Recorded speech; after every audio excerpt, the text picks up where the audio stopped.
Counting cars, how COVID-19 is being reported. With many cars on the road, let's look at a small example. Some of these cars speed. Photo radar catches some of these speeders. Some of those caught are convicted.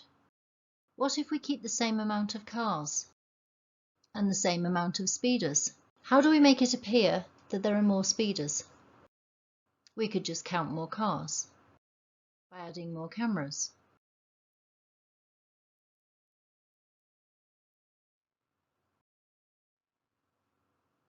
Nine caught becomes 16. 5 convicted becomes 7. What if we were not talking about speeding? What if we were talking about COVID-19? Would testing more people increase the number of speeders or just increase those caught? The number of confirmed cases is just a subset of tests performed. More tests, cameras, more positive tests, speeders caught. But does that really mean more speeders? In the US, for example, they have tested more people than any other country. They now have the most positive cases in the world. In the US, 0.22% of the population has been tested, with 16% of those tests being positive.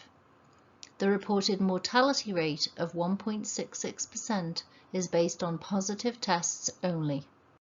However, the mortality rate in the US, when taken against people tested versus testing positive, is actually 0.27%. In absence of large-scale random testing, we have to look at the risk based on a per capita basis.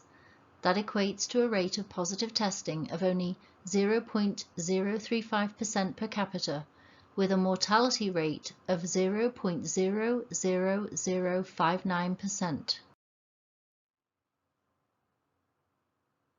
The US is said to have a mortality rate of over 1.66%.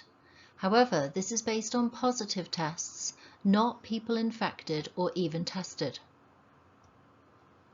1.6% of 330 million people. That's scary. 0.00059% of the population.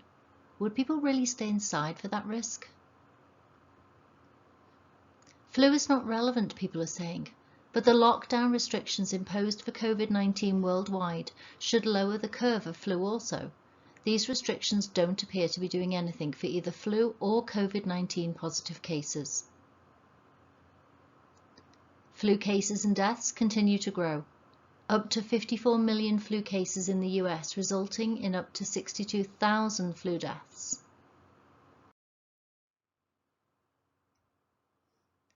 Italy is said to have a mortality rate of over 10%. However, this is a percentage of the smaller number of positive tests, not overall tests, infections, or population. Positive testing results are being reported as the rate the virus is spreading, when really it is the rate that people are being tested. If the testing grows exponentially, positive tests are likely to grow, even if no new infections are actually occurring. So why do we not see per capita or per actual, not just positive, test results? At this point, no one knows the actual infection rate. Travel was unchecked in and out of China during months of active infections. Is it really contained or even containable at this point? 10.84% is scary. 0.016% of the population, not so much. This is not unique to the US or Italy. We need to stop using the exponential rollout of test kits as an indication of an exponential growth of the virus. They are not the same thing.